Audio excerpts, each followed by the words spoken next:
여러분, 우리는 바벨탑 사건을 잘 알고 있습니다. 사람들이 하늘에 닿도록 높이 탑을 쌓았습니다. 결국은 그들이 하나님의 심판으로 다 뿔뿔이 흩어지게 되었습니다. 그런데 여러분, 조금 더 자세하게 그 이야기를 살펴보시면 이 사건의 핵심은 그들이 높은 탑을 쌓은 그 후에 그 다음에 무엇을 기대했느냐는 것입니다. 이런 바벨탑을 쌓은 사람들은요, 게으르지 않았습니다.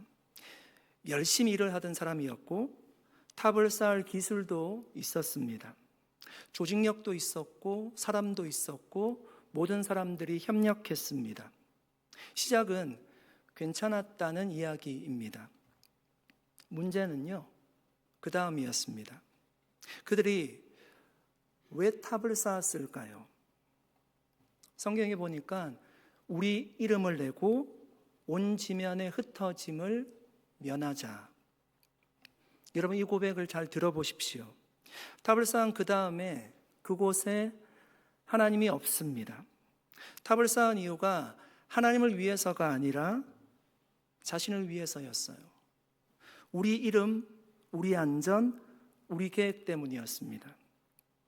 다음은 하나님이 아니라 자기 자신이었습니다. 하나님이 그들을 흩어버리신 것은 그들이 쌓아올린 벽돌이 잘못되어서도 아니었고 그들에게 열심이 없어서도 아니었습니다. 그 다음이 문제였습니다. 그 다음에 하나님이 없었기 때문입니다. 여러분, 이 비극적인 모습은 여호수아 시대 이후에도 그대로 재현이 됩니다. 여러분, 여호수아가 누구입니까? 여호수아는 모세의 뒤를 이은 이스라엘의 영적인 지도자였습니다. 그는 순종의 사람이었고 믿음의 사람이었습니다. 아말렉과 전투를 할 때도 그는 훈련되지 않은 군사를 이끌고 전투에 나가 승리했습니다. 위로부터 요단강 물이 흐를 때도 두려워하지 않았습니다. 가나안 땅을 차지할 때도 수많은 전투를 했습니다. 정말 믿음의 사람이었고 순종의 사람이었습니다. 그런데 성경은 그가 하나님께 부름을 받은 후의 시대를 이렇게 기록하고 있습니다. 사사기 2장 7절 말씀입니다. 백성이 여호수아가 사는 날 동안과 여호수아 뒤에 생존한 장로들 곧 여호와께서 이스라엘을 위하여 행하신 모든 큰 일을 본 자들이 사는 날 동안에 여호와를 섬겼더라. 뭐라고 얘기하죠? 이스라엘 백성들이 여호수아가 생존해 있는 동안 여호와를 섬겼다는 것입니다. 여러분, 저는 이 한 문장이 정말 대단하게 느껴졌습니다. 여러분, 여호수아 한 사람이요, 한 민족을 붙잡고 있었어요. 여호수아가 살아있을 때 그 한 민족이 하나님을 예배했습니다. 공동체 전체를 붙잡고 있었던 것이 어쩌면 여호수아의 신앙이었습니다. 여호수아가 살아있는 동안 이스라엘은 방향을 잃지 않았어요. 말씀을 기억했고 약속 안에 머물렀고 하나님을 섬겼습니다. 그런데 문제가 언제 시작합니까? 여호수아가 떠난 후에 여호와를 알지 못하던 세대가 일어났습니다. 여러분, 여호수아가 사는 날 동안 그 개인의 믿음은 훌륭했어요. 하나님 앞에 잘 살았습니다. 하지만 그 믿음이 다음 세대로 이어지지 못했습니다. 여호수아는 위대한 지도자였어요. 그러나 여호수아 이후 그 다음을 준비하지 못했습니다. 여호수아 이후에 여러분, 이스라엘 백성들의 삶은 어떠했습니까? 어떤 삶을 살았습니까? 여러분, 사사기를 한번 읽어보십시오. 마치 고장난 레코드처럼 똑같은 이야기가 계속 반복이 됩니다. 이스라엘이 하나님을 떠납니다. 그러면 하나님께서 그들에게 곧바로 고난을 주십니다. 견디다 할 수 없어 하나님 앞에 그들이 부르짖습니다. 그때 하나님이 사사를 보내주십니다. 그 사사를 통해서 전장에서 승리하게 돼요. 잠시 동안 평안이 찾아옵니다. 그런데 거기서 끝이에요. 시간이 지나고 나면 또다시 그들이 하나님을 떠납니다. 또 고난이 찾아오고 또 하나님 앞에 부르짖고 하나님은 사사를 보내주시고 잠시 동안 또 평안이 찾아옵니다. 이런 패턴이 사사기 전체를 관통하고 있어요. 왜 이런 지독한 악순환의 고리가 끊어지지 않았을까요? 왜 회복이 늘 반짝하고 끝났을까요? 그때마다 사사는 있었습니다. 하지만 하나님을 왕으로 모시는 다음 세대를 준비하는 신앙이 없었어요. 위기의 순간마다 여러분, 하나님은 기도하시면 사람을 세워주세요. 오늘 제가 특송하면서 얼마나 정말 감사했는지 모릅니다. 함께 이렇게 동역하시는 분들이 있다는 것이요, 정말 위로가 되고 너무너무 감사했습니다. 기도하면 하나님 일꾼을 세워주시잖아요. 그러나 그 사사가 지나가고 나면 그 믿음을 이어받을 세대는 준비되지 않았다는 거예요. 그래서 성경은 그 시대를 이렇게 가슴 아프게 평가하고 있습니다. 그때에 이스라엘이 왕이 없으므로 사람이 각기 자기 소견에 옳은 대로 행하였더라. 여러분, 이 말씀은요, 이스라엘의 왕이 없었기 때문에 국가가 혼란했다는 얘기를 하고 있는 것이 아니에요. 물론 이스라엘의 눈에 보이는 왕은 없었습니다. 그런데 이스라엘의 왕은 하나님이시잖아요. 무엇이 없었다는 거예요? 이 말씀의 핵심은 하나님을 왕으로 모시는 그 영적 계승이 끊어졌기 때문에 각자 자기 마음에 옳은 대로 삶을 살아갔다는 것입니다. 결국은 여러분, 하나님을 떠난 그들의 삶이 괜찮았나요? 정말 비참한 삶을 살았습니다. 하나님의 백성이라는 이름은 가지고 있지만, 명목상 하나님의 백성이라는 이름은 가지고 있지만 늘 외세의 침략 앞에서 벌벌 떨면서 두려워하면서 인생을 살아가야 했습니다. 여러분, 이처럼 다음이 없는 비극이 성경 속의 먼 옛날 이야기처럼 그렇게 들리십니까? 사실은 오늘 우리 눈앞에서 실제로 벌어지고 있는 가슴 아픈 일입니다. 여러분, 우리는 너무 잘 알고 있습니다. 한때 영국과 유럽은 영적 대각성 운동의 중심지였습니다. 부흥의 중심지였죠. 도시마다 거대하고 웅장한 예배당이 세워졌습니다. 그런데 여러분, 지금 그런 교회들이 어떻게 되었습니까? 유럽에 여행 한번 가보십시오. 다 종교 유적지를 방문하는 여행들입니다. 다 어떻게 되었습니까? 그 화려했던 예배당들이 술집으로, 체육관으로, 도서관으로, 심지어는 다른 종교의 사원으로 팔려나가고 있습니다. 왜 이런 일이 벌어졌을까요? 부모 세대가 탑을 쌓는 데는 열심을 냈습니다.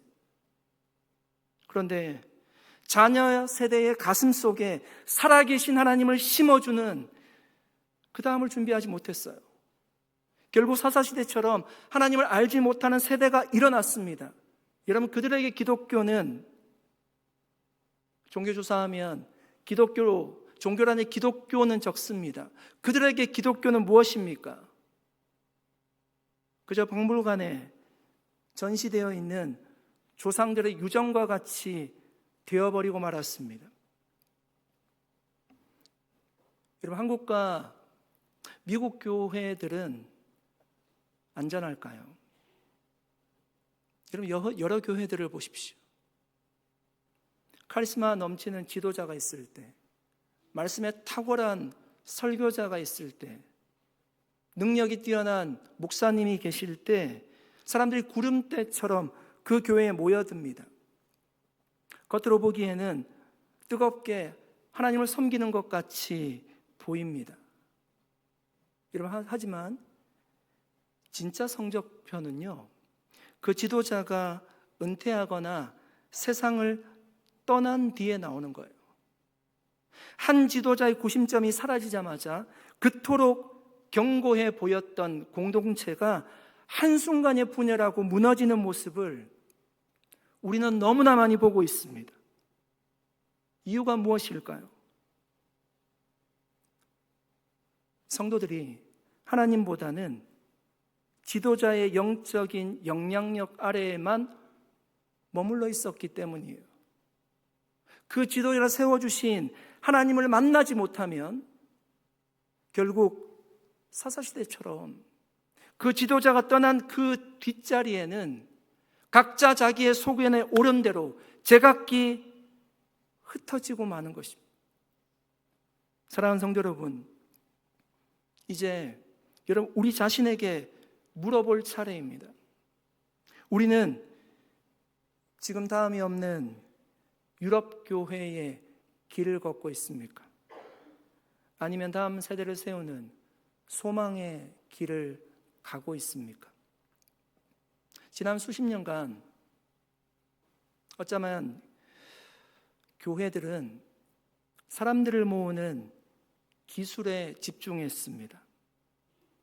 교회마다 세련된 음악이 연주가 되고 더 편안한 의자가 놓여지고 멋있는 화면이 뒤에 비추고 듣기 좋은 부드러운 메시지를 제공하며 사람들을 불러 모았습니다. 그래서 숫자는 늘어났습니다. 하지만 그 다음을 준비하는데 그만큼 힘을 쏟은 교회는 정말 너무너무 적습니다. 그저 내 민족을 위해서, 내 병을 고치기 위해서, 내 만족을 위해서, 내 위로를 받기 위해서 모인 사람들은요, 나 외에는 별로 관심이 없어요. 다음을 세우는데 마음을 쏟지 않습니다. 저는 성경에 기록된 교회를 볼 때마다 참 가슴 아픈 것이 있습니다. 바울이 생명을 걸고 목숨을 전했던 교회들이 지금은 돌무더기만 남아있다는 것입니다. 이런 대표적으로 에베소 교회를 한번 생각해 보십시오. 에베소 교회는요, 정말 대단한 교회였습니다. 소아시아에서 가장 큰 신전인 아데미 신전이 있던 그곳에 교회가 세워졌어요. 바울이 3년간 그곳에 머물면서요, 눈물로 복음을 전하고 교회를 세웠습니다. 가장 훌륭한 성경 교사인 아볼로가 그곳에서 성경을 가르쳤어요. 바울의 영적인 아들인 디모데가 그곳에서 목회를 했습니다. 예수님의 사랑받는 제자인 사도 요한이 그곳에서 끝까지 목회를 했다고 전해지고 있죠. 어느 교회보다도 말씀을 잘 배웠어요. 이단 분별 잘 했습니다. 수고 얼마나 많이 한 교회인지 모릅니다. 인내한 교회였다고 성경은 말하고 있어요. 그래서 주님이 이렇게 칭찬했습니다. 내 행위와 수고와 인내를 안다고 하셨어요. 내 행위와 수고와 인내를 안다. 그런데 문제는 어디서 생겼습니까? 그들이 처음 사랑을 버렸대요. 여러분, 이 말씀은 에베소 교회가요, 타락했다는 말이 아니에요. 예배를 안 드렸다는 말도 아니고요, 사역을 포기했다는 말도 아닙니다. 교회는 그대로 있고 사역도 그대로 진행이 되고 있는데 주님을 향한 그 첫사랑이 없어졌다는 것이에요.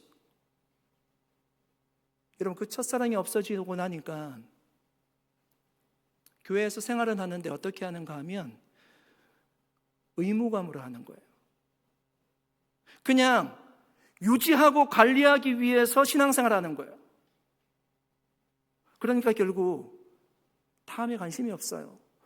거기에 힘을 쏟을 여력이 없어요. 준비하지 못하는 거예요. 그래서 결국 교회는 사라졌습니다. 사랑하는 여러분, 우리는 어떻게 다음을 준비할 수 있을까요? 오늘 본문 1절은 이렇게 말합니다. 말씀합니다.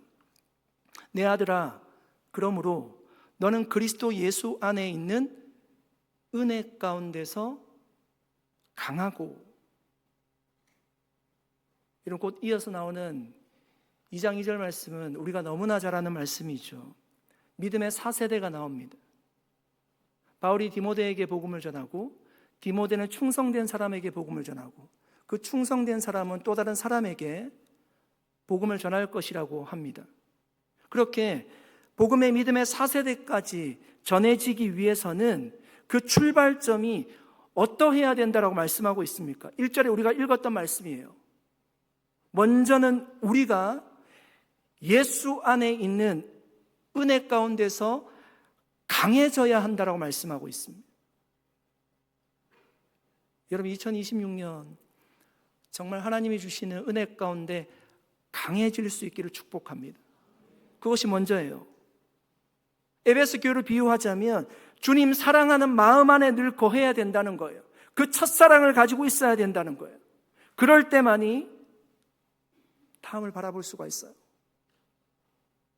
내가 주님이 나를 사랑하시는 걸 알면 내가 또 다른 영혼에게 관심을 가질 수 있어요. 그때만이 다음을 바라볼 수가 있어요.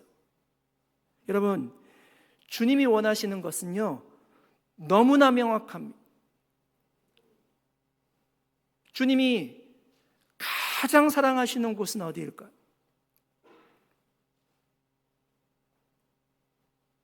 굉장히 어려운 질문을 제가 하고 있죠.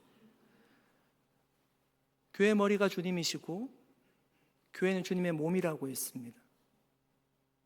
주님은 교회를 가장 아끼십니다.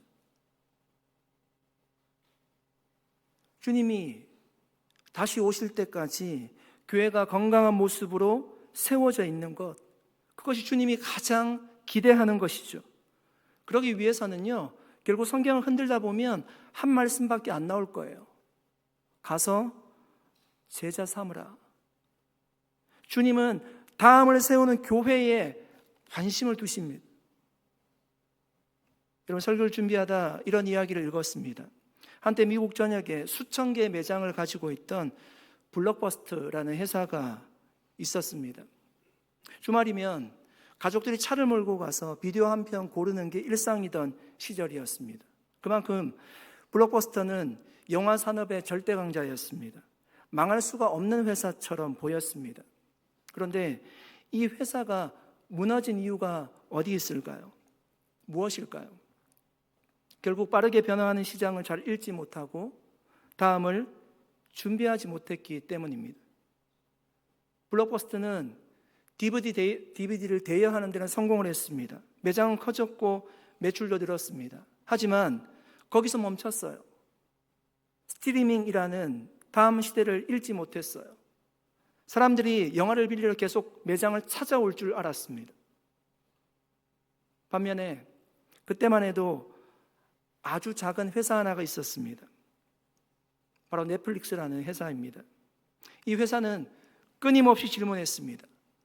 DVD를 우편으로 보내던 회사였지만 그들은 이미 그 다음을 보고 있었습니다. 언젠가는 사람들이 집에서 버튼 하나로 영화를 볼 것이라고 생각했습니다. 그래서 방향을 바꿨고 과감하게 미래에 투자했습니다. 결과는 우리가 이미 잘 알고 있습니다. 그렇게 잘 나가던 회사는 역사 속으로 사라졌고 다음을 준비하는 회사는 시대를 이끄는 이름이 되었습니다. 여러분, 이 이야기는 단순한 기업 이야기만은 아닙니다. 다음을 준비하지 못하면 교회도 그렇게 된다는 것을 우리가 성경 속에서도 일반 역사 속에서도 우리가 확인할 수 있습니다.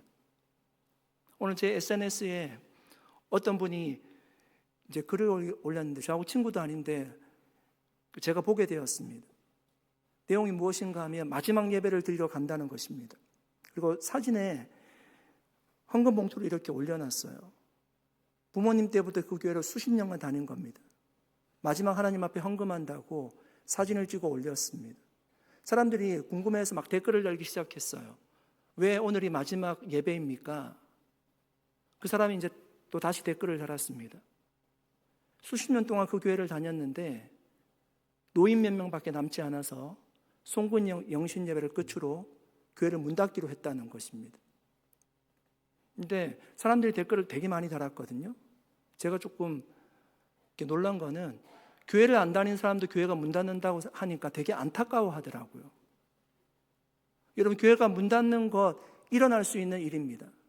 지금 일어나고 있는 일입니다. 호주 시드니에 아주 특별한 노방 전도자가 한 분 있었습니다. 이름은 프랭크 제너라는 분입니다. 그는 대형 집회를 한 번도 한 적이 없고요. 마이크를 잡고 설교한 적도 거의 없습니다. 전도 훈련 프로그램을 만든 사람도 아닙니다. 그가 한 일은 아주 단순했어요. 매일 시드니 조지 스트리트라는 거리에 나가서요, 사람들 한 사람 한 사람을 붙잡고 이렇게 이야기하는 것이었습니다. 실례합니다. 당신은 구원받으셨습니까? 만일 오늘 밤 죽는다면 천국에 갈 확신이 있습니까? 그는 매일같이 이 질문을 던졌지만 그 자리에서 네, 믿겠습니다 라고 응답하는 사람은 단 한 사람도 없었습니다. 사람들을 무시하고 비웃고 때론 미친 사람 취급을 하며 지나갔습니다. 40년이란 시간이 흘렀어요. 복음을 전한 지 40년 시간이 흘렀습니다. 이제 나이가 들어 더 이상 거리에 나가서 전도할 수 없게 되었습니다. 곧 세상을 떠날 날을 앞두고 있었습니다. 그의 마음속엔 이런 생각이 강하게 들었습니다. 내 평생의 수고가 헛된 것은 아니었을까? 굉장히 좌절했습니다. 내가 잘못 사역한 것은 아닐까? 내 열심이 과연 그 다음의 열매로 맺히기는 한 걸까? 그런데 놀라운 일이 벌어집니다. 영국의 프란시스 딕슨이라는 목사님이 전 세계를 다니며 집회를 하는데 가는 곳마다 이상한 간증을 듣게 됩니다. 영국에서 한 청년이 간증을 하는데 자신은 시드니 거리에서 만난 한 노인의 집회 때문에 질문 때문에 회심했습니다라는 간증을 하는 것입니다. 그 이야기를 듣고요, 이 목사님이 집회를 다니면서 그 이야기를 하기 시작하는 거예요. 이런 일이 있었느라고. 그때마다 그 집회에 참석한 사람들이 나도 그 노인을 만났습니다, 나도 그렇게 회심했습니다 라고 하는 사람들이 한 사람 한 사람씩 일어나기 시작했어요. 미국 집회에서도, 인도 집회에서도, 심지어 남아공 자메이카 집회에서도 똑같이 호주 시드니 조지 스트리트에서 만난 그 노인의 한마디 때문에 제가 하나님께 돌아왔습니다, 똑같은 고백이 터져나온 것입니다. 딕슨 목사님이 너무 놀라서요, 흥미를 가지고 추적하기 시작했어요. 그렇게 확인된 숫자만 무려 14만 명이 넘었습니다. 나중에 딕슨 목사님이 시드니에 도착해서 그 사람을 찾아다닙니다. 이 전도자에 대해서 더 많이 알고 싶은 마음이 간절했습니다. 조지타운에서 복음 전한 그 남자가 도대체 누군지 아십니까? 사람들에게 수소문하기 시작했어요. 결국 그 사람의 이름이 프랭크 제너라는 것을 알게 됩니다. 그러니까 그 복음을 들은 수많은 사람들이요, 그 프랭크 제너라는 이름 자체를 몰랐던 거예요.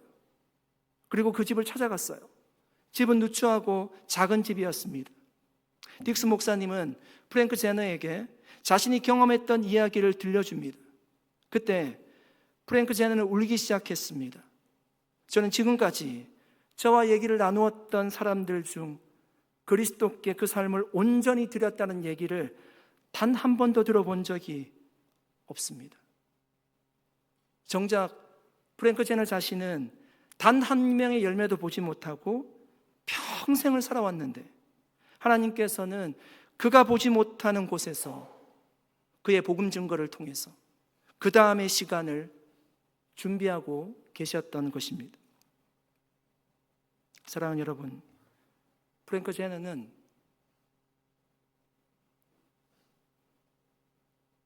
죄송합니다. 지금 아마 카운트다운이 될 것 같아가지고 제가 1분만 남아서 사실 설교가 끝나긴 하는데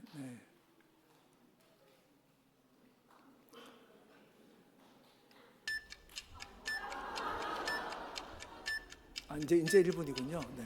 우리 10부터 하겠습니다. 10부터 하겠습니다.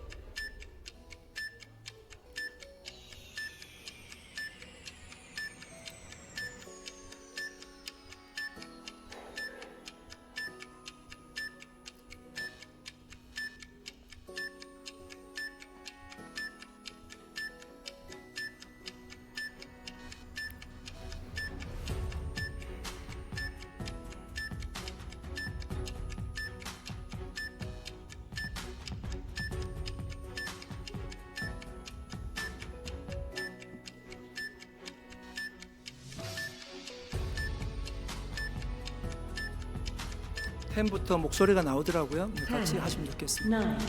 9, 8, 8, 7, 6, 5, 4, 3, 2, 1. 해피 뉴 이어.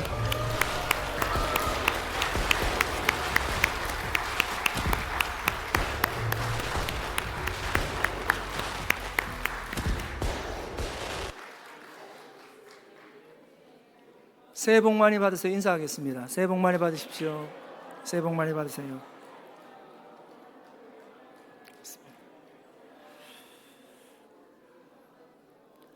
1분 만에 설교 마치겠습니다.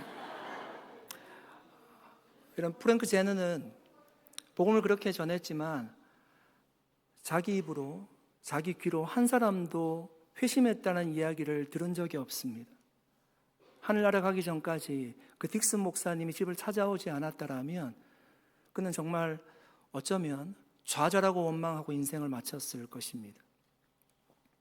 프랭크 제너는 자기 이름을 내기 위해서 바벨탑을 쌓지 않았습니다. 그는 자기 시대의 영광을 보는 것에 만족하지도 않았습니다. 사람들이 보기에는 아무도 듣지 않는 벽에 대고 이야기를 하는 것처럼 그렇게 보였을 것입니다.